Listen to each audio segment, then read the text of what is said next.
तहसीन पूनावाला जी, इस बात का जवाब दीजिए। आज जो कहा संघ प्रमुख ने, उसमें क्या ऐसा गलत कहा जिस पर आपत्ति हो सकती है? वो तो एकता की बात कर रहे हैं, राष्ट्रीयता की बात कर रहे हैं और सबको साथ मिलकर चलने की बात कर रहे हैं।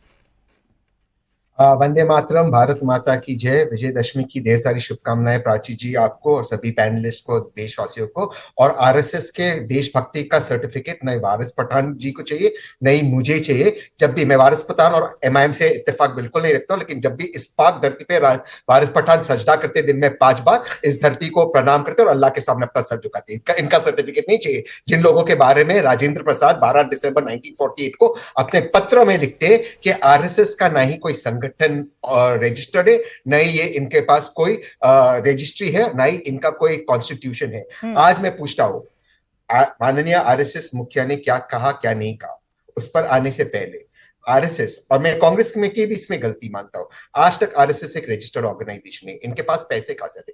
प्राची जी, आपके बैंक अकाउंट में कहीं से विदेश से ना 10 लाख रुपए आ जाए ना, आप पर ईडी आ जाएगी, नोटिस। ये संगठन कैसे चलता है? इनके रजिस्टर्ड संगठन के, मैं किसी के खिलाफ नहीं हूं। माननीय मोहन भागवत जी को उस दिन मैंने प्रेस कॉन्फ्रेंस देखा, बहुत अच्छी बातें की। आज जो उन्होंने बातें की, बहुत अच्छी बातें की, मैं उनको साधुवाद करना चाहता हूं। लेकिन उसी के साथ जो वारिस पठान भाई ने कहा कि जो गुलवलकर साहब की किताब में लिखा हुआ था, जो गांधी जी ने इनके बारे में कहा कि इनके हाथों में खून है, मैं ये नहीं कह रहा हूं कि गांधी जी के कत्ल में इनका हाथ था, लेकिन जब गांधी जी का कत्ल हुआ, मिठाई बांटी गई थी इस संगठन द्वारा। गांधी जी के साथ मेरे और भाजपा के प्रवक्ता के दादा के ऊपर गोली चलाई गई थी जब वो आ रहे थे पंचगनी से, गोली चलाई गई थी गोडसे और आप्टे द्वारा। तो ये जो संगठन है, उसके पास में जाना बहुत जरूरी है। अब हम आते हैं वर्तमान में। मैं आरएसएस को क्यों अपोज करता हूं? आरएसएस को जो प्लेटफॉर्म मिलता है, और मैं उसके कोई खिलाफ नहीं हूं, वो प्लेटफॉर्म में उसने ऐसा क्या देश के लिए कोई नई चीज बताई, कोई नई बात बताई? जब आरएसएस को हम फैसिस्ट कहा करते थे, आज मैं मानता हूं कि उस आइडियोलॉजी से शायद वो हट गई, जो मैं मोहन भागवत जी की बात सुनता हूं। लेकिन जो पहले की आइडियोलॉजी थी जिससे वो हट गई, जो बंच ऑफ टॉट्स की बात कर रही थी, वो भी तो कॉपी थी जर्मनी से।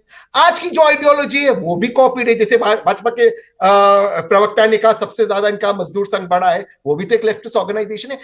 आरएसएस सिवाय कॉपी करने के करता क्या है? उसके एक ओरिजिनल आइडिया दीजिए कि ये ओरिजिनल आइडिया आरएसएस की कोई ओरिजिनल आइडिया नहीं। लास्ट चीज से मैं अपनी बात समाप्त करता हूं। मैं खान साहब की बहुत रिस्पेक्ट करता हूं, बहुत अच्छे प्रवक्ता है, बहुत अच्छे पढ़े हुए, लेकिन प्राची जी, मैं इत्तेफाकन पीएचडी कर रहा हूं भारत के संविधान में। ठीक। प्राची जी, शहीद भगत सिंह 2 ही झंडे उठाए थे, एक काला झंडा और साइमन कमीशन के खिलाफ, और दूसरा स्वराज झंडा।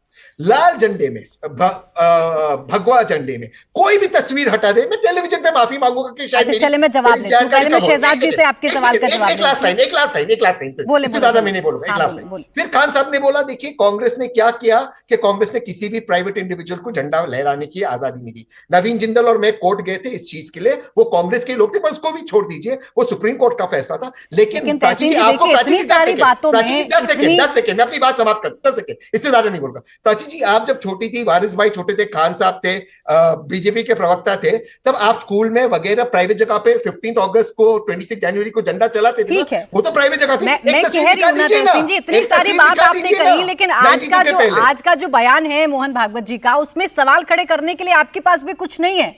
उसमें आप कोई सवाल नहीं खड़े कर पा रहे, कुछ नहीं कह पा रहे कि जो उन्होंने कहा वो गलत है या सही है। आप कह रहे हैं हाँ मैं उनका सम्मान करता हूं, वो जो अब कहते हैं वो सही कहते हैं, तो जो सही कहते हैं उसको पकड़िए ना, उसको पकड़िए ना। फिर क्यों बदनाम करते हैं? शहजाद जी, एक सेकंड, वो कौन सी नई चीज कह रहे?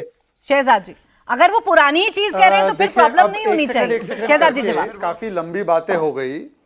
अब एक सेकंड करके तहसीन ने काफी लंबी चौड़ी बातें की है, एक के बाद एक मैं तीनों लोगों का जवाब देता हूं।